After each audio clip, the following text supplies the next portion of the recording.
হাদির মৃত্যুর খবরে গ্রামের বাড়ি ঝালকাঠির নলছিটি উপজেলার খাসমহল এলাকায় নেমে আসে শোকের ছায়া।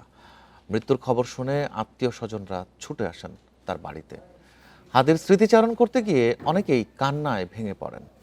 জুলাই বিপ্লবের পরে হাদির মতো একজন বীর যোদ্ধাকে কেন নিরাপত্তা দেয়া হলো না, এ নিয়ে প্রশ্ন তুলেছেন অনেকেই। ঘটনার এক সপ্তাহ পার হলেও দোষীরা গ্রেপ্তার না হওয়ায় ক্ষুব্ধ এলাকার মানুষ। দ্রুত অপরাধীদের গ্রেপ্তারের পাশাপাশি স্মৃতি সংরক্ষণ ও শাপলা চত্বর স্মৃতিস্তম্ভ নির্মাণের দাবি জানিয়েছেন স্বজনরা। আমার ভাইয়ের খুনিদের গ্রেফতার করে কার্যকারী আমরা এর বিচার চাই। তার মতন হক কথা বলার মতন সে ইনসাফ কায়েমের জন্য কি করেছেন বাংলাদেশের মানুষ সকলেই জানে। ভালো মানুষ ছিলেন, তার ব্যবহার, আন্তরিক ভালোবাসা, এলাকার মানুষ যা আছে সবাই তাদের ভালোবাসতো। হাদির মৃত্যুর খবরে গ্রামের বাড়ি ঝালকাঠির নলছিটি শহরের খাসমহল এলাকায় থেকে এ নিয়ে আরও জানাতে যোগ দিচ্ছেন আমাদের ঝালকাঠির সহকর্মী আব্দুর রহিম রেজা। আর রেজা, নিশ্চয়ই খুবই শোকাবহ একটি সময় তার গ্রামের বাড়ির আশেপাশের যে মানুষদের জন্য। তারা কারা কারা আসছেন এবং তারা কি বলছেন হাদিকে নিয়ে? দেখুন, আমরা সকাল থেকে এখানে বিভিন্ন শ্রেণী পেশার মানুষের সাথে কথা বলেছি। তাদের যেটা আসলে বলার অভিব্যক্তি সেটা হলো যে এই যে গুলিবিদ্ধর মতো একটা ঘটনা ঘটলো, সেটা এক সপ্তাহ অতিবাহিত হয়ে গেছে ইতিমধ্যে।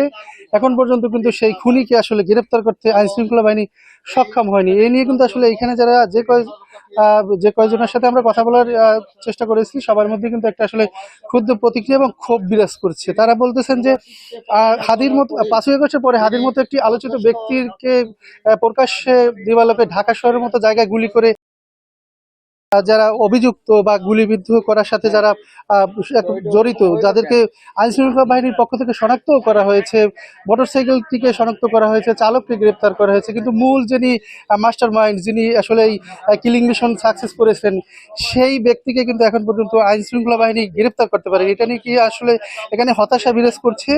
আমরা সকাল থেকে এখানে এসে তাদের যে স্বজন রয়েছে, বিশেষ করে আপনারা জানেন যে এই ঘটনার পরে হাদি গুলিবিদ্ধ হওয়ার পর তার কিন্তু আসলে পরিবারের যে সদস্যরা ছিল তারা কিন্তু আসলে ঢাকায় পাড়ি জমিয়েছিল এবং ঢাকায় পাড়ি ঘটেছিল। চুরির ঘটনার পরে এখানে আইন শৃঙ্খলা বাহিনী কিন্তু আসলে টনক নড়ে এবং এই পরিবারটি, অর্থাৎ এই যে বাড়িটি যেটা হাদি বেড়ে উঠেছে, সেইখান থেকে আসলে নিরাপত্তা দিতে তারা চেষ্টা চালিয়ে যাচ্ছেন। এবং আজকেও আমরা সকালে দেখেছি, কালকে রাতেও দেখেছি যে পুলিশের সদস্যরা এখানে উপস্থিত রয়েছেন।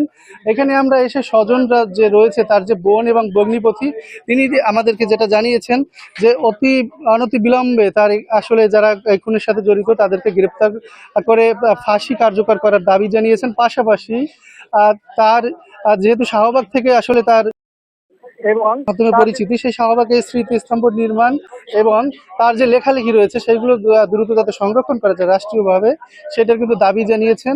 এবং এখানে যে বিভিন্ন শ্রেণী পেশার মানুষ রয়েছে তাদের সাথে আমরা কথা বলে যেটা জানতে পেরেছি যে যাতে করে হাদিকে আসলে এই নলছিটিতে যেহেতু বেড়ে উঠেছে, এখানে তিনি পড়ালেখা করেছেন, এখানেই আসলে তার অনেক স্মৃতি, শৈশব কৈশোর এবং যুবক বয়সেও তিনি কাটিয়েছেন, খুব অল্প বয়সে মারা গিয়েছেন, যাতে করে তার মরদেহ এখানে নিয়ে আসা হয় এবং এইখানে দাফন করা হয়। এবং তার যে বাবার কবরস্থান রয়েছে পারিবারিক, সেই কবরস্থান দাবিটুকু কিন্তু জানিয়েছেন। পাশাপাশি এক নজর যাতে এই স্থানের মানুষজন, বিশেষ করে নলছিটি ঝালকাঠির মানুষ যাতে দেখতে পারে, সেই দাবিটুকু জানিয়েছিলেন। এই ছিল আসলে ওসমান হাদির গ্রামের বাড়ির ঝালকাঠির নলছিটির খাসমহল এলাকা থেকে এই শোক পরিবারের সর্বশেষ খবর। ঝালকাঠি থেকে জানাচ্ছিলেন সহকর্মী আব্দুর রহিম রেজা।